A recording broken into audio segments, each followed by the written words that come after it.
la sesión primero. Bueno, les decía, gracias a todos por estar aquí. Un gusto volver a verlos después de estas extensas vacaciones. Esperamos que les haya ido bien en sus descansos respectivos, que se hayan puesto al día. Nos queda la última patita del curso.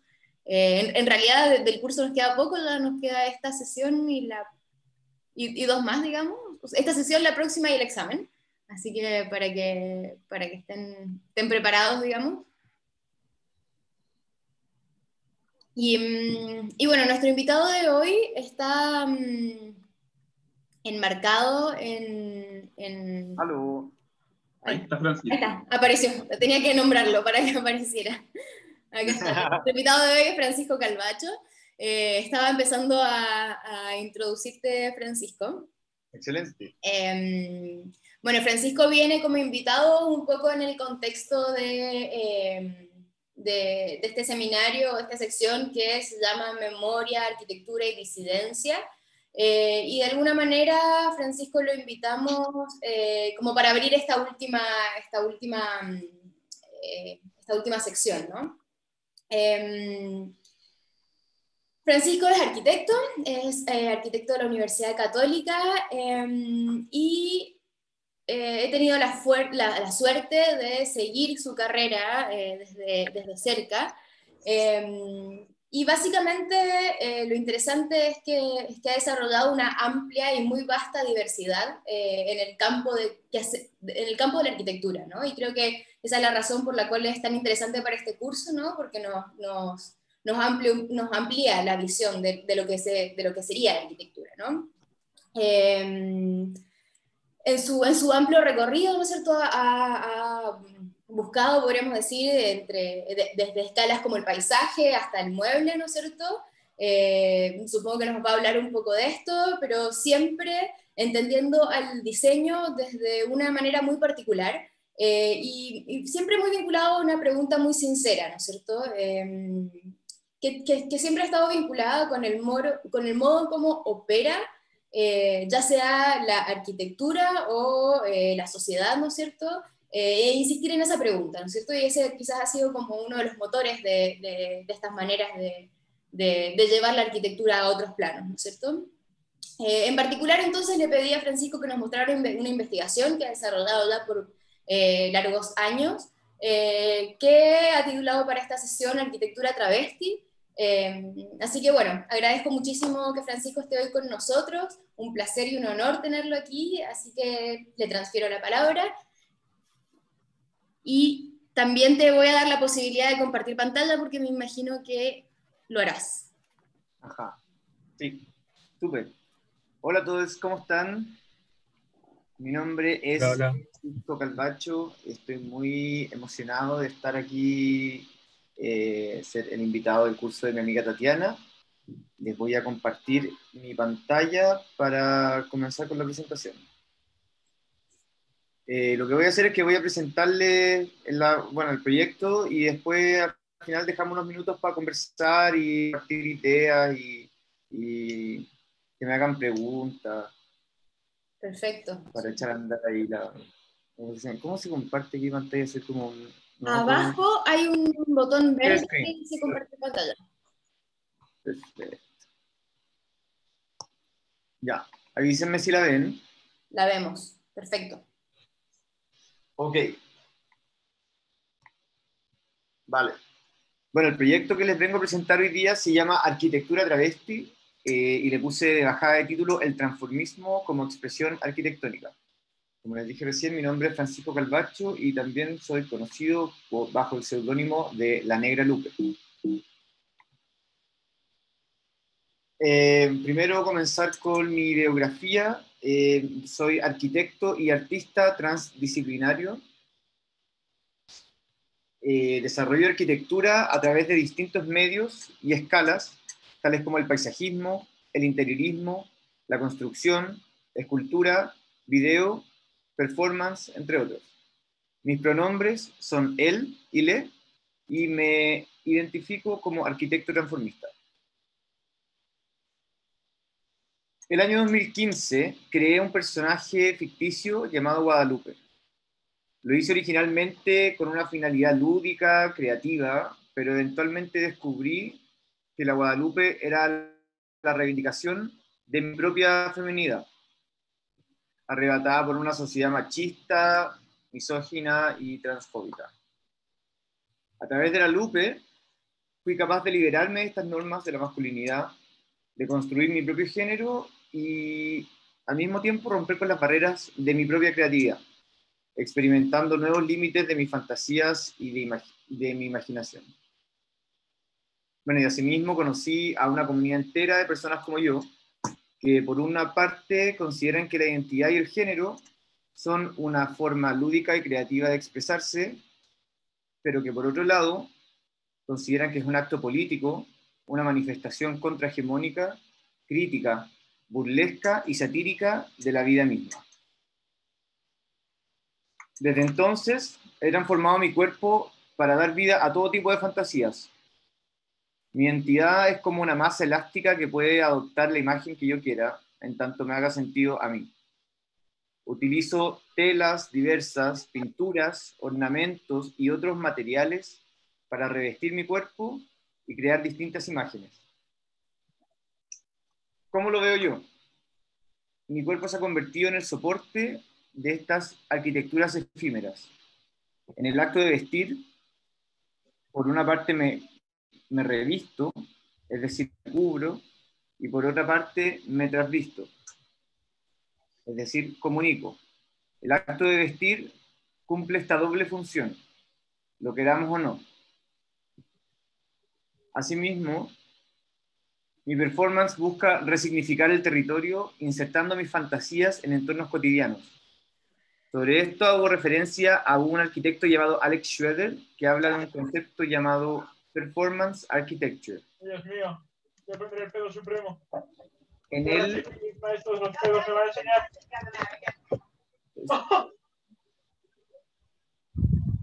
¿Aló? ¿Me escuchan? Sí, hubo una Ya. interferencia ahí. Micrófono apagado, por favor. Ya. Dale. Gajes del Zoom. Bueno, en él hago referencia a Alex Schroeder, que habla de la Performance Architecture, que dice que la arquitectura se determina según cómo se utiliza. En este sentido, el usuario es el que define la arquitectura. Y yo, en mi identidad travesti y en mis múltiples fantasías, me inserto en contextos cotidianos para resignificar el territorio, justamente.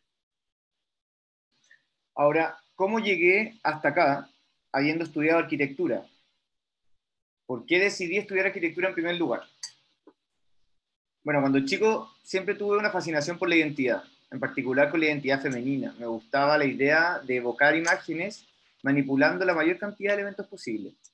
Vestuario, maquillaje, zapatos, joyas, pelo, etc. Mientras que la identidad masculina, como se me presentaba, era más restrictiva. Así que entre todas las opciones que tenía, transité por diseño de vestuario, teatro, etcétera, pero elegí arquitectura. Por un lado, porque seguramente a muchas personas acá les ha pasado, mis papás tenían una convicción para mí, quizás de una carrera más tradicional, pero por otra parte, imaginaba la posibilidad de enamorarme de esta disciplina y de las múltiples identidades que los edificios y los cuerpos arquitectónicos transmiten. Yo crecí en un barrio suburbano y soy muy como de la generación Sims, digamos. Entonces tenía muy impregnadas las imágenes de las casas suburbanas. Y como cada una de estas creaba la imagen que quisiera sin importar el contexto. Como esta forma muy postmoderna de aproximarse a la arquitectura. Por ejemplo, no sé, la típica villa romana, o la casa alemanota, la casa más agringada, la casa moderna, la casa de campo, así. Lo otro que me interesaba harto era la restauración, como que tenía esa idea de makeover, de transformar una cosa en otra. Yo pensaba que la arquitectura era eso, combinar identidades y encontrar la que más calzara con el usuario o el habitante. Así que nada, entré. Una vez estando adentro, me encontré con un tipo de arquitectura que no conocía, la famosa arquitectura contemporánea, que ya, era linda, era interesante, pero en verdad a mí no me inspiraba mucho. Lo terrible es que te obligaban a hacerla. Todo lo que diseñabas en el taller y en los cursos tenía que tener ese look medio como modernoso, sofisticado y como de esta soberbia disfrazada de funcionalidad. Aprendiendo de arquitectura, entendí que estos valores que nos estaban intentando como imponer en la universidad era la herencia del movimiento moderno, y que Le Corbusier, Mies van der Rohe y todo ese lote habían decidido instaurar un régimen como de sobriedad, funcionalidad, eliminando los ornamentos de las obras de arquitectura, como Adolf Loos también con ornamento y delito. Bueno, sentí un repudio instantáneo hacia esta idea de vanguardia proveniente del hemisferio norte, a un concepto de belleza basado en la sobriedad, no me sentí identificado para nada con ella, y un repudio hacia las herencias del modernismo. En esa época me atrapé bastante, se podría decir, me sentí muy disconforme con mi carrera y no sabía cómo encajar en este molde incómodo porque no me representaba para nada, la verdad. Hasta que, como en tercer año, descubrí a los arquitectos y filósofos del posmodernismo. Estos gallos me abrieron la cabeza, me enseñaron que la realidad era sino un conjunto de representaciones simbólicas, y que estábamos sometidos a esferas de poder que nos manipulaban a través de la historia, el lenguaje, etc. No sé si fue tan así en verdad, pero en mi cabeza de cabro lo interpretaba así. Foucault, Derrida, Venturi. Bueno, si no los conocen, la Tati les puede hacer una clase magistral sobre cada uno de ellos porque es la experta en el posmodernismo. Pero en definitiva fue lo que me inspiró y me abrió la cabeza, la idea de burlarse de alguna forma de estos arquitectos modernos que instauraban su forma de hacer arquitectura como una verdad absoluta. Eh, y justo eso coincidió con la época donde estaba como descubriendo mi género, y creo que a través de estas herramientas que me entregó como el postmodernismo, el entendimiento de la deconstrucción y el lenguaje como herramienta política, es que me atreví a ir más allá y a empezar a deconstruir mi propio género. Justo en esta época entonces empecé a incursionar en el travestismo, como que me sentí identificado con la forma satírica, burlesca de criticar a las personas, al lote que se tomaba demasiado en serio y que tenían esta visión impositiva sobre como la forma correcta de habitar, como esta verdad absoluta, muy patriarcal, digamos. Así, incursionando en el travestismo, encontré referentes justamente del travestismo chileno y latinoamericano que resonaron dentro de mi propia búsqueda, que de alguna forma aludían también a una idea de territorio, de reclamar un territorio arrebatado, de recuperar lo que se nos había quitado y recobrar un poco la autonomía respecto a la colonia, a los conquistadores. En esto me encontré con Pedro Lemebel, por ejemplo, que junto a Pancho Casas crearon Las Yeguas del Apocalipsis, que seguramente los conocen. Es un colectivo disidente travesti que hacía performances durante la dictadura y la época del retorno a la democracia. Y lo hacían con la finalidad de visibilizar a la comunidad travesti y transgénero en la esfera pública y en el debate político, para dar cuenta que justamente este llamado a la democracia no incluía a todos, sino que solamente a las personas, digamos, heterosexuales. Bueno, aquí están Pancho Casas con Pedro Lemebel. No me acuerdo cómo se llama esta performance, pero lo que hacen es que se hacen una transfusión sanguínea respecto al tema del VIH, que en su época era como un gran tabú, y uno de ellos, no me acuerdo cuál de los dos, era seropositivo y le traspasaba su, su sangre, digamos, como infectada, por así decirlo, al otro. Asimismo, conocí también a Giuseppe Campuzano, un travesti peruano, fundador del Museo Travesti del Perú. Este museo de Giuseppe Campuzano recoge la historia del travestismo y del género en Latinoamérica. Y lo que postula justamente es que la noción binaria hombre-mujer hasta ahora ha sido impuesta por el hemisferio norte y proviene del colonialismo y de la imposición del paradigma europeo. Lo que hace Giuseppe es que hace toda una investigación respecto a las sociedades como precoloniales y precolombinas, y encuentra que hay muchas nociones de género existentes previos a la colonia, y justamente se elimina toda esa cosmovisión para dar vida, para instaurar, digamos, lo que ahora conocemos como el sistema de género binario hombre-mujer. Bueno, desde entonces empecé a dirigir mi propio transformismo hacia mis inquietudes respecto al espacio, e inicié esta búsqueda de lo que hoy llamo arquitectura travesti. Una arquitectura que busque subvertir los poderes hegemónicos y que visibilizara, que promoviera al mismo tiempo la diversidad, a través del medio que fuere. Decidí que como arquitecto, en ese tiempo estaba en formación, y como travesti, iba a hacer la arquitectura a mi propia pinta, sin esperar la aprobación de otras. Era mi única forma de sobrevivir. Partí registrando a mis amigas travestis en los espacios públicos, cuando había marchas, manifestaciones, etc. Yo salía con mi cámara y las retrataba, como se pueden ver ahí, en La Moneda, en Alameda, en distintos sitios emblemáticos de la ciudad, con la idea de resignificar Santiago a través de estos retratos. Pensaba que podía transformar un poco la ciudad a través del registro de mis amigas transformistas. Un poco, no sé, como lo hace o como lo hizo Almodóvar con el cine, que transformó y fue un gran catalizador de la España contemporánea, insertando personajes disidentes, travestis, de todo tipo, en la misma ciudad, de modo que ahora cuando uno está en esa ciudad, vive considerando que se va a encontrar con esos personajes. O sea, yo esperaba que podía de alguna forma alterar el espacio y modificarlo a través de estos retratos. Luego, estando ya dentro estando ya en contacto con mi personaje, la Guadalupe, empecé a dirigir todas sus apariciones hacia el espacio público. Empecé a adoptar, a representar personajes, identidades urbanas latinoamericanas, que fueran propias de la ciudad latinoamericana y que no estuvieran en otras partes. Así hice, por ejemplo, esta performance que se llama Perfo Ambulante, donde representé como a una vendedora ambulante.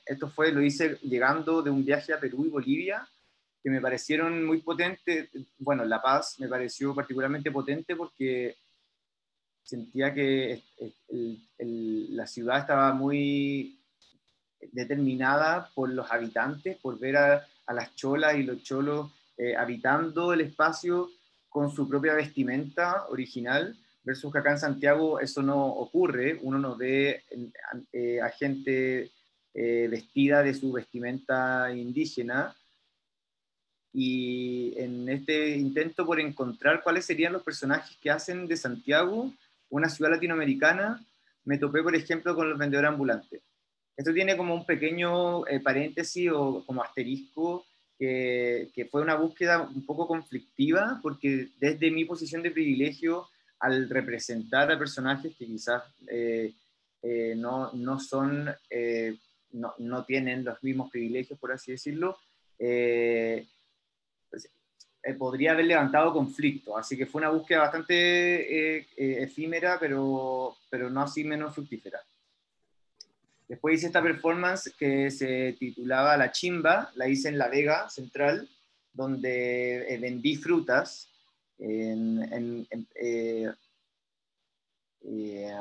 caracterizado como Guadalupe, y creé un entorno, una escenografía que fuera un poco esta visión romántica, travesti de lo que es La Vega, el puesto de fruta, etc. Todo con este afán de potenciar a través de mi transformismo lo que es Santiago como ciudad latinoamericana. Luego, junto al colectivo Maigara, que no sé si lo conocen, hicimos una performance en Lastarria muy buena que se llamaba Perrea. Era una especie de fantasía reggaetonera distópica en pleno barrio Lastarria, un día domingo.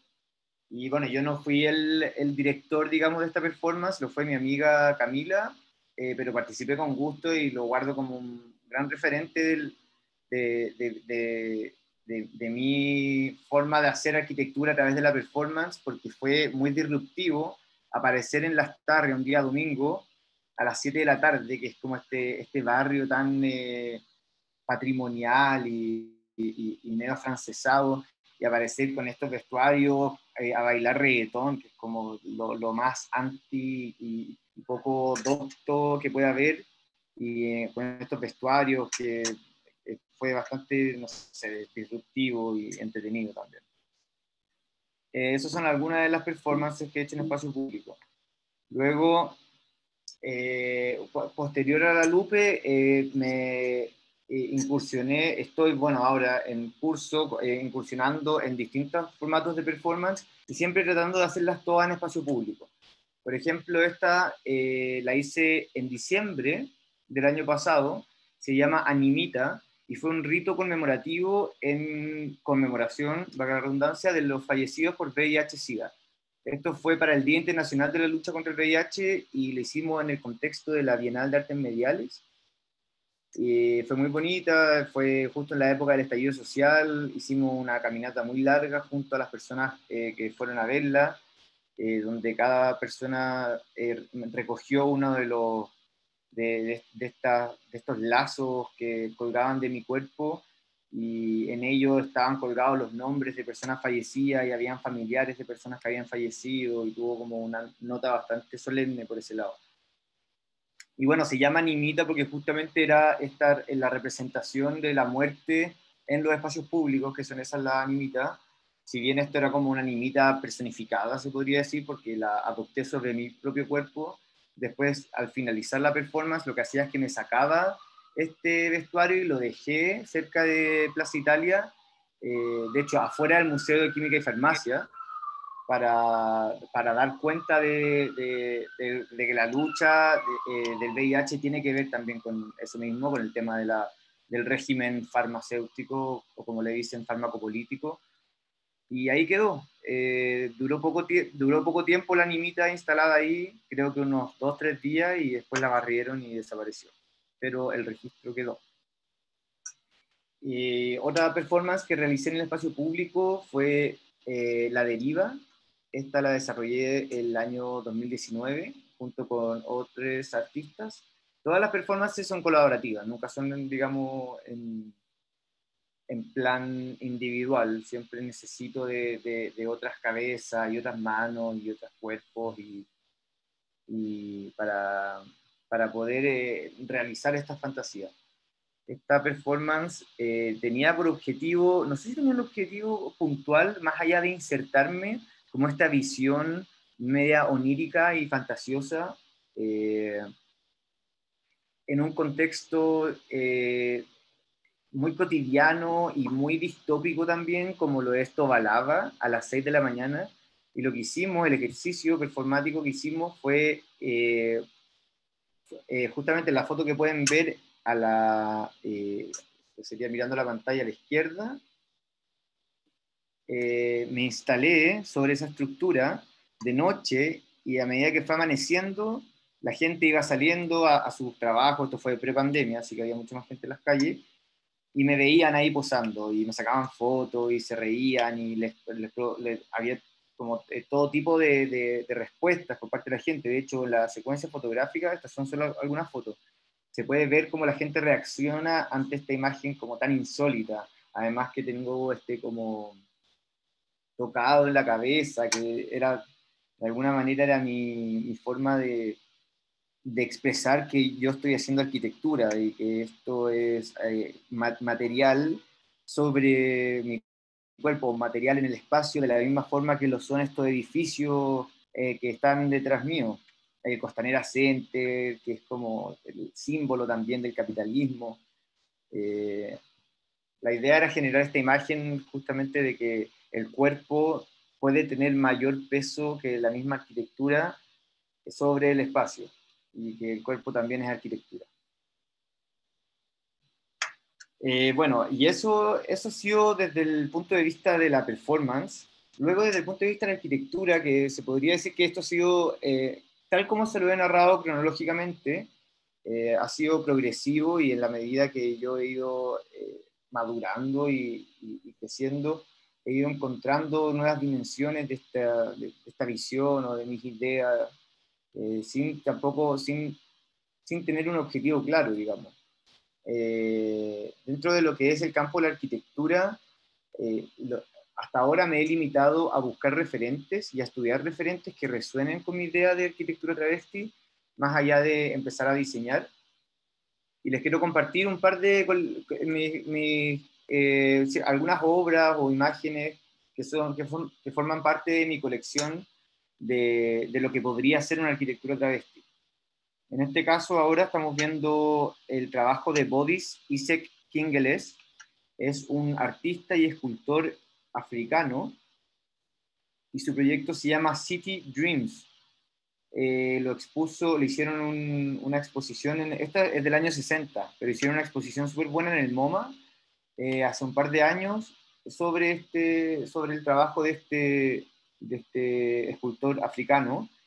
Y pucha, aquí quizás me caí porque puse solo 3 fotos, pero si ustedes lo googlean, si anotan el nombre y lo googlean después, pueden ver que es una cantidad de esculturas. Él armó una ciudad completa eh, basada en su propia imaginación, y utilizando también materiales reciclados que él encontraba como coleccionista, y dio vida a un montón de edificios que son, no sé, impensables o nunca antes vistos, por así decirlo. Esto a mí me conmueve mucho desde el punto de vista de lo travesti, al ser tan distinto, a romper con la forma hegemónica, con la regularidad geométrica, el revestimiento, me resuena de muchas formas. Después tenemos a Frei Mamani, que seguramente varios lo conocen. Es el padre de la arquitectura neoandina en Bolivia. Lo que hace Frei Mamani es que creó esta nueva tipología de arquitectura neoandina en los famosos cholets, que son edificios privados que están en el alto, en la parte del alto, en la ciudad de La Paz, y están diseñados y construidos para ser la residencia de una nueva clase política. Le dicen que son como estos cholos millonarios en Bolivia. Son casas de 6 o 8 pisos, y en general el programa que contienen es bastante diverso, desde canchas de fútbol, discotecas, restaurantes, y en los últimos 2 pisos generalmente son las casas mismas de donde residen las familias de los propietarios, centros de eventos, etcétera. Y bueno, toda esta estética, digamos, del cholet proviene de la estética aymara, que son los pueblos indígenas bolivianos, y todos estos patrones que se ven en la fachada y en el interior también son una interpretación de los patrones de los textiles y las telas aymara. Lo que me gusta y me conmueve Frei Mamani, me podría resonar para la idea de una arquitectura travesti, es su irreverencia y cómo él utiliza estos edificios como símbolo de negación y de oposición hacia la arquitectura, hacia las tendencias y las vanguardias de arquitectura, digamos, occidentales. Y no es casualidad, obviamente, que esto exista en Bolivia. Y nada, eso básicamente. Lo otro que me resuena bastante es todo lo que ocurrió en el movimiento social con la intervención de monumentos y la transgresión de los símbolos patriarcales. Creo que esto es muy alusivo a lo que sería una arquitectura travesti. De hecho, esto no es solamente algo que ocurre en Santiago o en Chile, es un fenómeno internacional, global, digamos, de la arquitectura, que justamente visibiliza el cambio de paradigma, eh, cómo la misma gente está derribando estos falsos héroes del patriarcado y de la colonia, y reclamando que la historia se sincere, básicamente.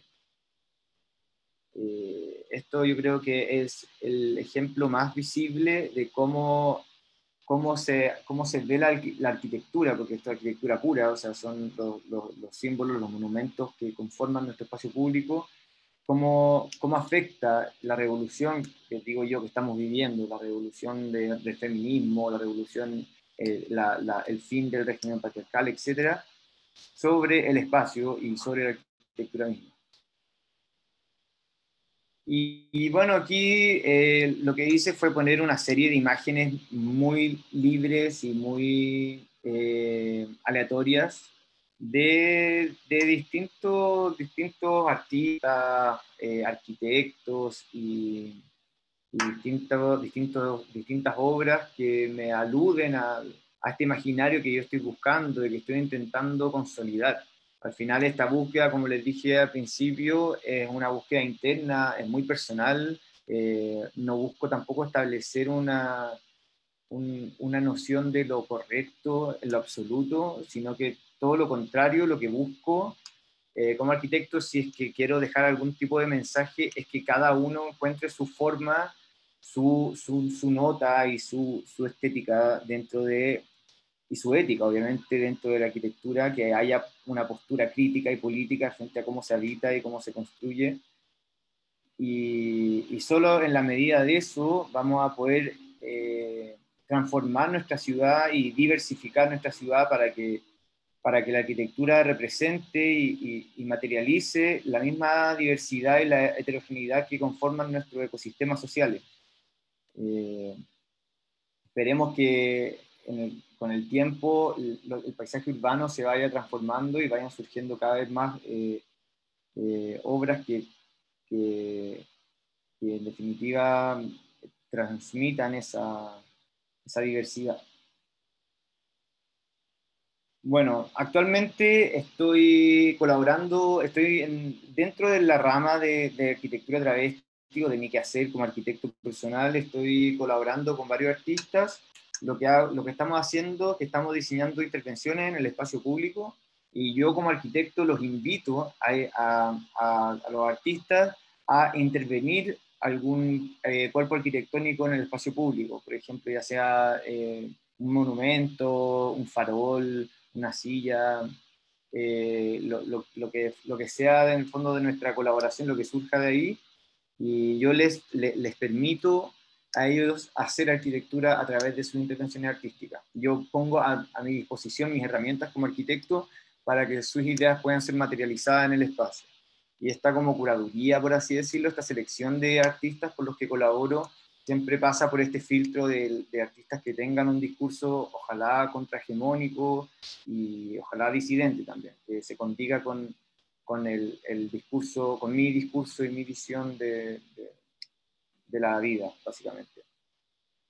Y por último, nada, pensando en el futuro, espero obviamente poder eventualmente llegar a diseñar, construir arquitecturas travestis, revestir y disfrazar edificios completos, intervenir cuerpos arquitectónicos, no sé, como lo hacía Cristo, no tengo idea, o sea, realmente no podría como especular al respecto, porque cada imagen que se me presenta es totalmente distinta a la anterior y creo que es algo que solamente se va a ir viendo con el tiempo. Tampoco tengo ninguna imagen objetiva en mi cabeza, entonces no, se va a ir lo lindo, creo, de este proyecto en particular y de que es el carácter autobiográfico que tiene y cómo se va escribiendo a pulso, y yo voy entendiéndolo más en retrospectiva que hacia adelante.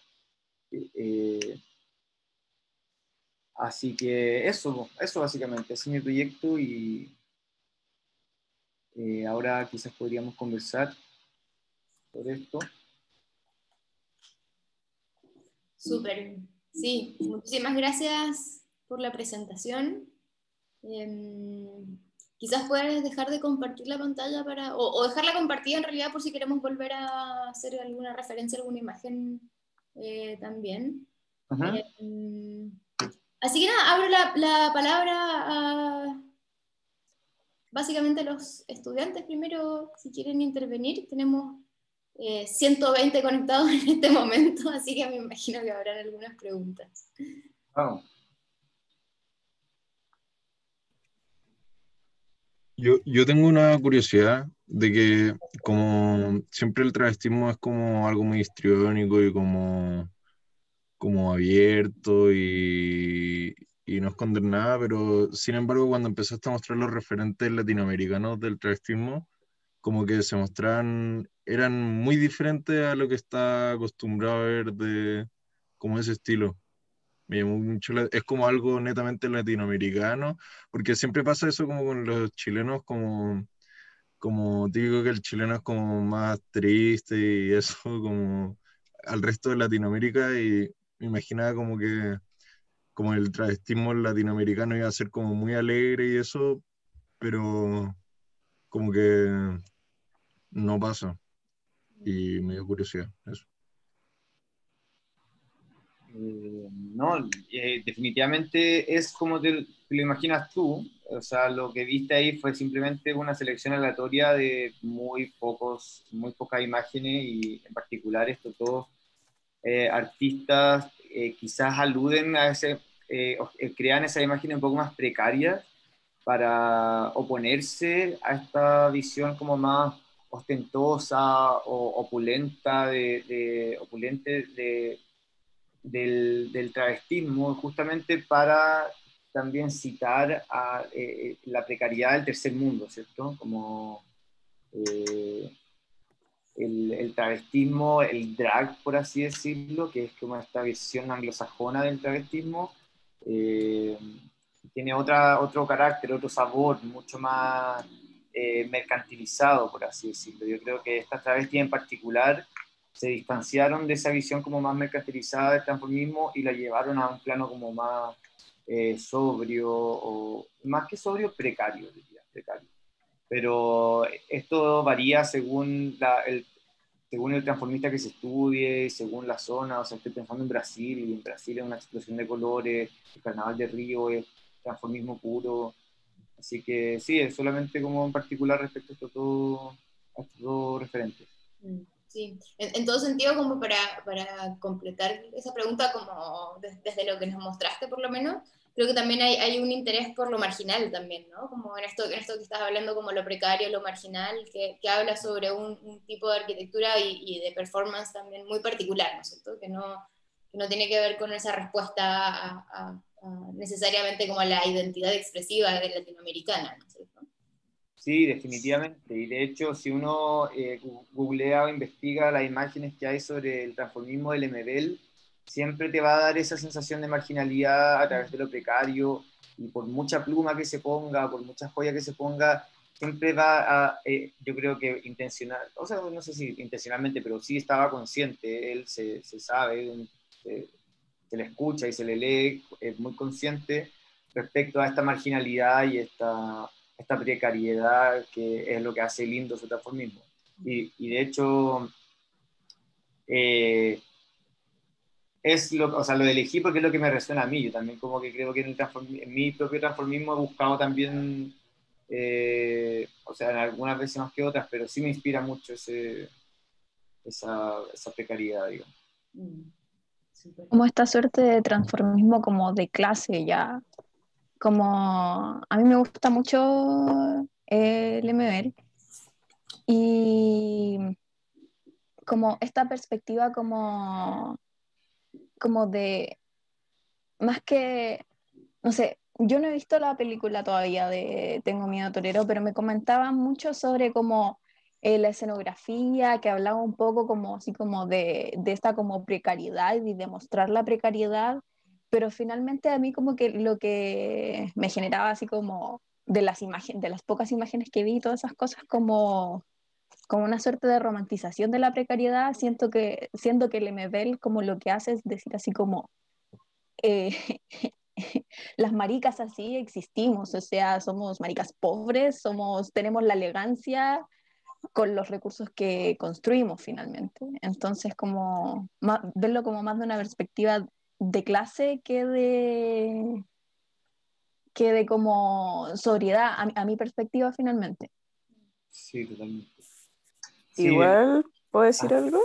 sí, sí. Creo que tiene que ver también con un tema de cultura visual, que uno igual está acostumbrado como en las películas o series que ve, ¿cierto? En Netflix, como a ver este transvestismo gringo, ¿cachai?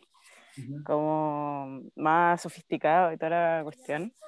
Pero, claro, como lo que dijo la compañera, como ver la película de, de Pedro Lemebel, es como, así es el transvestismo en Latinoamérica, ¿cachai? Como que el transvestismo tampoco tiene la misma lucha en Estados Unidos que como la que tiene acá en Latinoamérica. Definitivamente, definitivamente.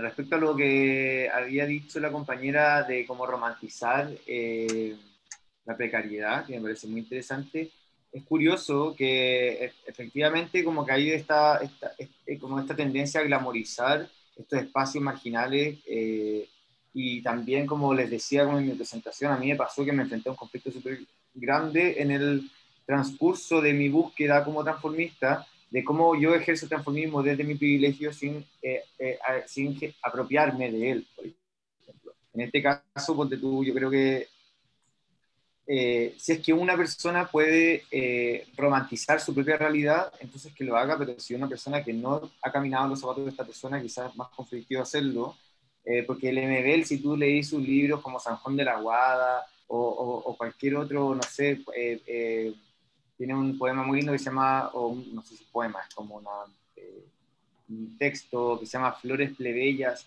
donde uno se conecta con ese ojo, esa óptica travesti que inevitablemente romantiza y glamoriza la pobreza y todo lo que toca y todo lo que vive, lo puede decorar con estas descripciones rimbombantes y deliciosas, ¿cachai? Que es lo que lo hace como ser, bueno, el MBL, obvio, ¿cachai? Pero habla como de la arquitectura piñufla, ponte tú, o habla, claro, de las flores proletas, el cardenal y el rayito de sol, no sé, es como, te conmueve nomás, pero claro, como que si llega, en el caso de la película de la Medel, que fue conflictivo también porque dijeron como esta tropa de hombres cis que vinieron como a hacer una película sobre el Medel y a romantizar todo esto que en verdad tenía un tinte mucho más precario, eh, puede ser, puede ser que sí.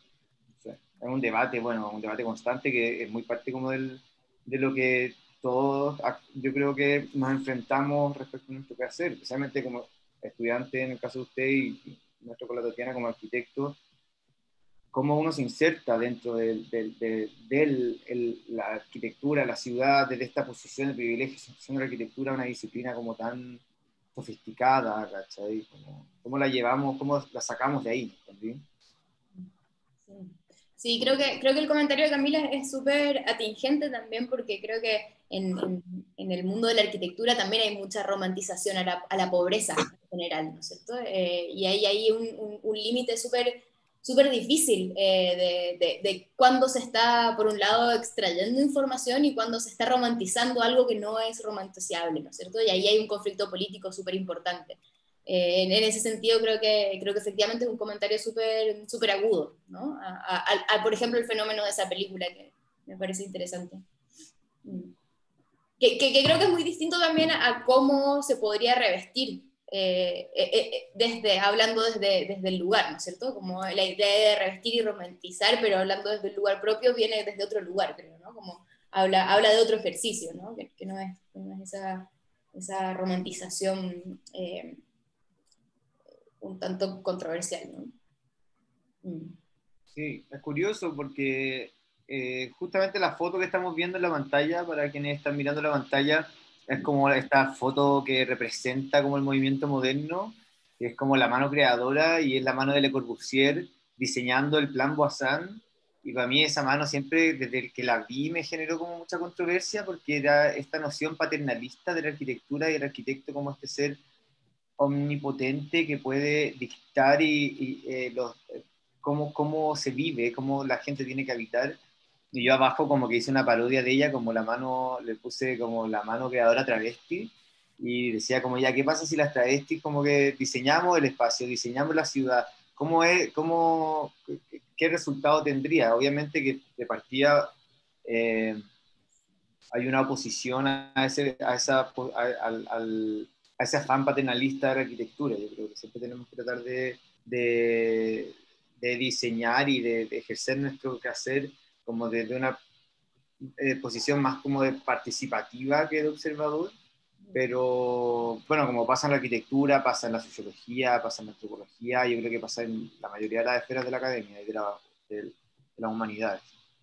Yo tengo una pregunta con respecto a lo que acabas de mencionar. Es como una duda más que nada. Si bien haciendo estas intervenciones, estás como como deconstruyendo la arquitectura en algún sentido, ¿cierto? Uh-huh. Pero ¿cómo deconstruyes tú la arquitectura como a partir del transformismo sin formar una nueva como arquitectura? Porque si bien uno deconstruyendo, visibilizando el transformismo, uno como que cae en lo mismo de la arquitectura, por decirlo así, ¿o no? O sea, ¿cómo lo ves tú? No entendí tan bien, como que tú crees que al sentar como las bases de una nueva arquitectura se está como perpetuando, al final igual se generan como limitantes, como algo así. Claro, como caer en lo mismo que uno está deconstruyendo, no sé. Sí, está muy buena tu pregunta, porque de hecho haciendo esta presentación como que la había estructurado de una forma muy distinta, porque alguna vez tuve la idea de generar como un set como de parámetros para una nueva arquitectura, o no una nueva arquitectura, pero una arquitectura travesti, y después como que revertí la decisión porque justamente dije, o siempre este conflicto de no querer caer en estos patrones que dictan cómo se debe diseñar, cómo se debe habitar. Entonces yo creo que respondiendo a tu pregunta, no hay, de mi parte no hay como una búsqueda de generar una noción de correcto o incorrecto de la arquitectura. Yo creo que eso es súper personal, y en mi caso lo que a mí me resuena como una arquitectura correcta, la que a mí me conmueve en general, es la arquitectura que rompe con lo esperado, de la misma forma que me conmueve como la persona que rompe con lo esperado, me conmueve el transformismo y busco eso, ese es mi ojo desde siempre, y desde ahí hago mi propio filtro de selección, pero yo creo que en el fondo eso es algo personal, como que, no sé, lo único que te puedo decir, no busco ser como, generar ningún plan regulador respecto como a cómo debe vivirse o hacerse la diversidad. Además habría sido, perdón que me meta en la conversa, pero habría sido súper divertido como que tú ponías en cuestión las formas correctas, tú ocupaste la expresión de las formas correctas que me gusta mucho, pero después tú mismo como que generáis un nuevo manual, así como los 5 puntos de Le Corbusier para el modernismo, hagamos ahora los 5 puntos para la arquitectura travesti. En ese sentido como que estaría, yo estoy de acuerdo como con la como inquietud de la María Gracia en el sentido de que claro, que es algo que no tiene que ver contigo, tú lo definís súper bien además porque decís que es una postura 100% personal, pero que en general como que es súper difícil en la arquitectura y en el arte en general, que las cosas bien hechas tal vez, o los nuevos movimientos que destruyen anteriores movimientos no se terminen transformando en dogmas. Y esos dogmas siempre van a acarrear un manual de instrucciones que todos los demás vamos a seguir por detrás hasta que venga alguien a decir, oye, el paradigma ya está obsoleto, ¿no? Vamos a pensar en un nuevo paradigma. Y ese nuevo paradigma va a volver a tener sus nuevas reglas. Hay un micrófono ahí, Teresita, quizá. Entonces, claro, es como, yo diría que es la pregunta eterna por el arte, ¿no? Como que si no existiera el hastío por los dogmas, no existirían las corrientes, no existiría la manera de renovar el arte, ni menos la arquitectura. Un poco en el fondo. Eso, nada. Teresita, te voy a silenciar por mientras, si quieres volver a prender el micrófono, adelante. Si es que no se da cuenta. Eso. Bueno, era eso lo que quería decir, no se escuchó nada. Sí, no, sí, No, por No se favor. escuchó. No, se escuchó. ¿Puedo repetir? No, me interesa el concepto. La última parte. Sí, no, como lo de la forma correcta, como que la forma correcta también es una cuestión como, no sé, yo diría como etérea, ¿no? Como que no existe realmente la forma correcta. Como que yo creo que Le Corbusier también fue súper revolucionario en algún momento y fue mirado como un loco y un raro, ¿no? Y los Beatles también lo fueron, y no tengo idea, Kurt Cobain, ¿cierto? Pero después se transforman en especies como de banderas, ¿no? Portadores de banderas, como de renovaciones de la cultura, que son súper necesarias, y también es muy triste ver cómo terminan absorbidas por el mainstream. Y un poco, estaban hablando de Lemebel, que haciendo un paréntesis, me interesa mucho y me gusta mucho que esta generación como que tenga interés por Lemebel, especialmente de arquitectos, porque por lo menos cuando yo estudiaba, Lemebel estaba vivo, además, era una especie como de presencia del arte, una especie de presencia media molesta todavía, porque el mundo de la concertación todavía era muy pacato, y venía como con ciertos resabios de miedo a la dictadura, bueno. Pero también Lemebel, al haber hecho una película, ¿cierto? Y al revisar su historia, como que también cae en el riesgo de que se transforme ¿no? Como en un estandarte de una lucha, ¿no? Y en una cuestión, un fenómeno vendible y transable en el mercado, que es como lo más horroroso. Claro, en un producto, básicamente. En un producto, exacto, esa es la palabra. Entonces estamos todos como sumergidos un poco en esa vorágine y las exploraciones personales en ese sentido, y por eso me gusta mucho tu presentación, porque invitáis como un poco a decir, bueno, sí, pongamos los valores en cuestión, y exploremos nuestras propias identidades a partir de la, no sé, puede ser de la deconstrucción o de la sobreconstrucción personal, ¿verdad? Claro. Eso, no, yo te quería felicitar nomás, María, Gracias. Y agradecerte también el tiempo. Gracias, muchas gracias. Sí, me resuenan muchas cosas de tu comentario. Obviamente como la economía capitalista en la que estamos como insertos tiende a apropiarse de todo y a como mercantilizar todo, y uno inevitablemente también cae en eso, como en el intento de generar una marca. Entonces yo vivo constantemente en este debate de cuánto de esto es mi marca y cuánto de esto es como mi historia, y ante mi, como de alguna forma igual agradezco el no tenerlo tan claro, porque me ha impedido como venderme también a otras cosas, ¿cachai? O sea, no me queda otra que ser súper honesto, es súper honesto, o sea, como la performance que hago, no sé si había compartido antes que para mí era arquitectura, lo es a todas luces para mí arquitectura. Entonces, claro, también es como muy atractivo y seductor hacer un manifiesto. Amo el manifiesto futurista, el manifiesto comunista, como que igual amamos los manifiestos, pero al mismo tiempo, ¿qué tan responsable es hacerlo? O sea, bacán si los futuristas lo quisieron hacer en el siglo XX, hasta el principio del siglo XX, pero no sé, además que falta todo, a mí personalmente siento que me falta, como estoy en desarrollo, me falta toda esta parte comunitaria de empezar a integrar a justamente las personas para las cuales, con las que yo quiero trabajar, generar debate, conversar y abrir el debate de la arquitectura a las disidencias, a las comunidades travestis, transgénero, etcétera, etcétera, etcétera, que nunca han sido considerados usuarios por ninguna de las arquitecturas que me han enseñado y que he aprendido yo. Entonces, siento que es una responsabilidad social que tengo muy fuerte, una pulsión real. Jamás como que me aventuraría a escribir un manifiesto sin antes generar como una consultoría gigante, ¿cachai? Respecto a como quiénes somos las travestis, cómo queremos vivir y cómo nos sentimos representadas, ¿cachai? Por eso Y puede que se pierde el encanto también de repente, porque cuando uno pone como ya las bases y lo estructura, de repente tú mismo eres como preso de tus propias palabras. Ya no hay más búsqueda, ¿no? Claro, claro. Dejáis de ser, no sé, como ganarte un premio, ¿cachai? Te ganas el premio Nobel de Literatura y ya eres como una reliquia, ¿no? Como que ahora tú estás en tu work in progress, y por eso es súper importante como que tú tengas esa deriva todavía, ¿cachai? Como que es donde está el momento encantador de tu trabajo. Sí, definitivamente. Después nos ponemos viejos y aburridos. Y se patenta. Esperemos que no. Oye, hay un par de preguntas de los estudiantes también en el chat. Por ahí, ¿Tapi? Tomás, no sé si está, que si quiere hacer su pregunta.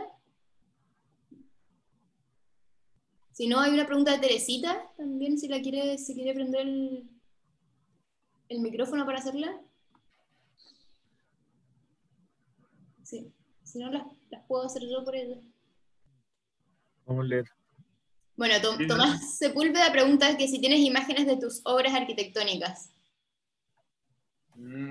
Sí, tengo. ¿Me voy a poder compartirla? Podría, no, en verdad no. No. Tengo, pero no. Igual una respuesta válida es que ya mostraste tus obras arquitectónicas también, ¿no? Exacto. Gracias, Tatiana. Bien.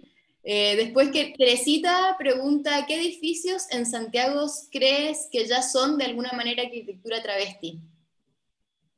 Qué buena pregunta. Bueno, el referente que puse, bueno, no son edificios, pero los monumentos estos que estábamos viendo, el monumento a Baquedano es ya Lo máximo. Lo máximo, como fenómeno ya de intervenciones y travestimientos, como ya cíclico, sería un ejemplo. Hay algo que me gusta de los caracoles, ponte tú, los dos caracoles, el caracol de Ñuñoa, creo que tiene algo en la forma que rompe con todo tipo de regularidad, de como forma regular, y uno pensaría que en plena Providencia se busca la forma ortogonal o como el ángulo recto, porque es como lo que genera más como posibilidad de multiplicar el suelo y la plusvalía, etcétera. Y en plena Providencia tener como un caracol, dos caracoles que generan muchos espacios inútiles, muertos, me parece muy increíble y me hacen, podría ser algo travesti. Lo otro que me encanta es el giratorio, ponte tú. El giratorio me encuentro tremendamente kitsch. Como ese edificio y arriba, el último piso, pero eso puede ser como más dentro de la línea de lo kitsch, lo camp, como que siempre también estoy tratando de encontrar los límites como entre lo travesti desde el punto de vista político, y después esta propia fascinación que tengo yo por lo kitsch y lo camp y como, no sé, glamour decadente, no hay. Pero sí, como en el fondo, en vista de que soy yo el que está generando estos como parámetros, consideraría que esos son edificios travestis. Súper. Acá Fernanda, no sé si quiere prender su micrófono para ver su recomendación. Si no, la leo y comenta, dice que no tiene micrófono, pobre, como no tener voz. Pero aquí comenta que hay una serie en Netflix que se llama Love, Death, Robots, y hay un capítulo que se llama Piezas Únicas, en donde un artista se cuestiona qué es para él el arte. Muy interesante plantea, dice que hay un trasfondo interesante para que lo podamos ver. No sé si Francisco lo habrás visto. No, lo voy a anotar, de hecho. Love, Death, Robots. Sí. Y el capítulo en disputa se llama Piezas Únicas. También lo vamos a ver por aquí.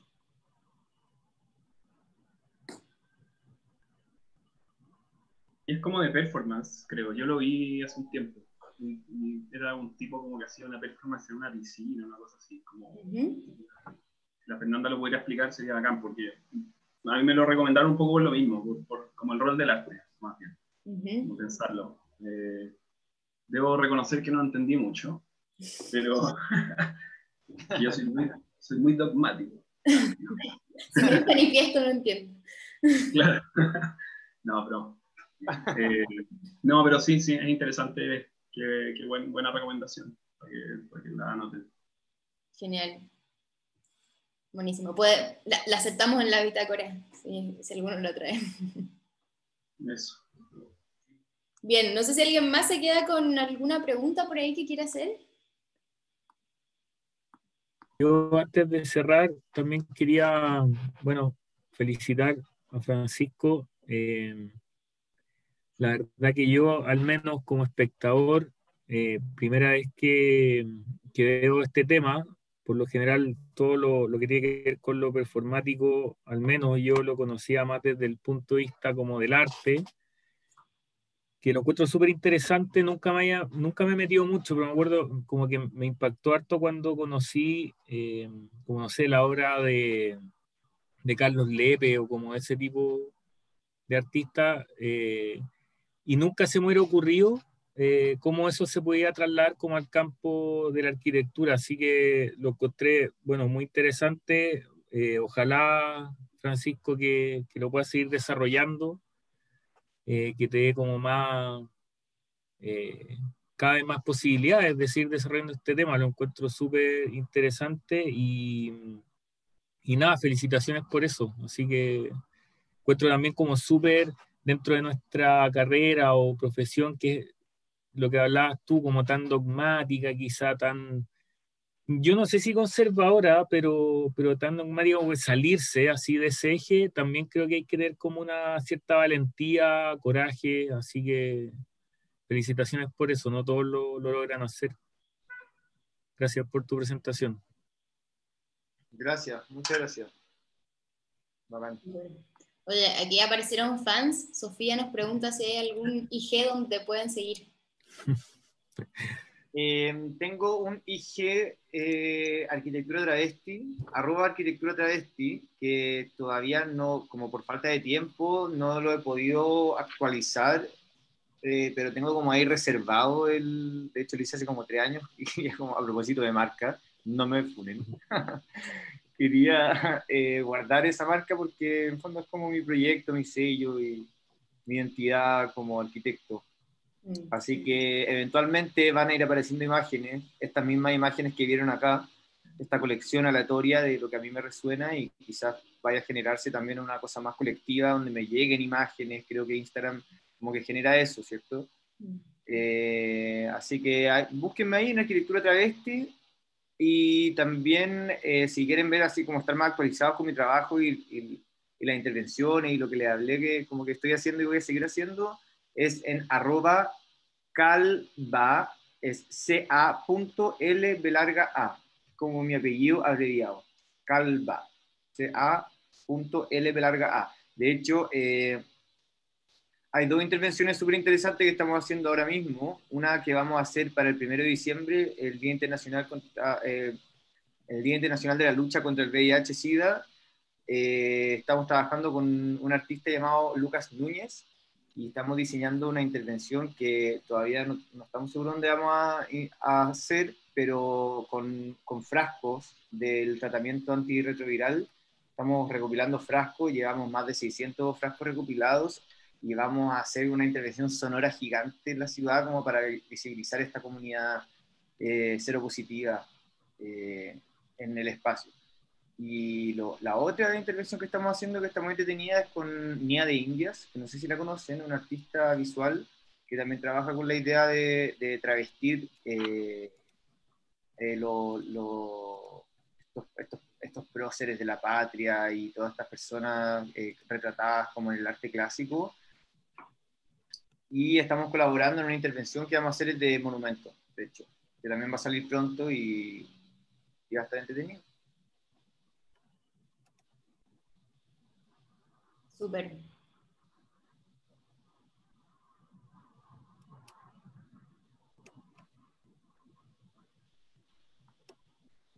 Oye, yo nada, ¿se escucha o no? Estoy como... Sí, igual, Ah, ya. ahí sí, sí. Ahí está, como medio se me fue a negro. No, yo, en nombre como de los seminarios de extensión de la UDP, agradecerte un montón el tiempo, la exposición.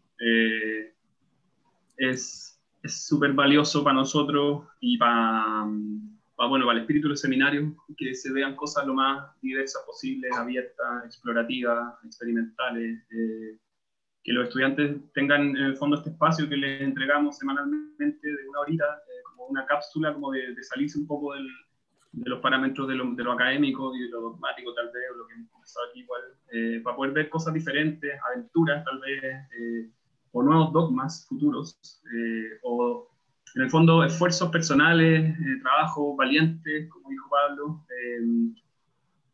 que define mucho también a la personalidad del arquitecto. O sea, igual somos arquitectos y tenemos una manera arquitectónica de pensar tal vez, pero mientras más estiramos los límites, yo creo que la arquitectura se va a transformar en algo un poco más, por lo menos más entretenido, no sé si más complejo, más interesante, pero más entretenido. Así que nada, yo te agradezco un montón tu tiempo, te felicito por tu trabajo, y yo estoy seguro que aquí hay mucha gente que se le abrieron los ojos así a un mundo nuevo que no conocía. Así que gracias, Francisco. Gracias, muchas gracias por los comentarios y por la invitación, obviamente, muchas gracias. Sí, genial. Yo también quisiera agradecer antes de cerrar la sesión a Francisco de mostrarnos todo esto, abrirnos un mundo y de alguna manera creo que también hay muchísima información aquí que nos sirve para pensar todo esto que está ocurriendo, ¿no? Todo esto que nos tiene un poco mareados también de qué es todo esto que explotó, qué es todo esto que estamos viviendo hoy. Creo que aquí también aparecen muchas herramientas en lo que nos mostró Francisco de cómo pensar la diversidad, ¿no? De cómo incluir la diversidad en un discurso, ¿no? Que creo que es lo que hoy está haciendo crisis, tanto en la crisis social que se está viviendo, o este despertar social, como en esta crisis sanitaria que estamos viviendo, ¿no? Aquí parece ser que la diversidad es lo que está empujando, ¿no? Y está apareciendo como una ola de fuerza mayor, y en ese sentido creo que Francisco nos trae algo así como un acercamiento a lo que implica otro lenguaje, ¿no? Un nuevo lenguaje en la arquitectura, y creo que ahí hay un gran valor. Así que, súper, los invito a seguir el trabajo de Francisco también, y bueno, muchas gracias a todos por quedarse en la sesión, por la discusión también, muchas gracias a los aportes. Voy a ver la serie. Yo igual.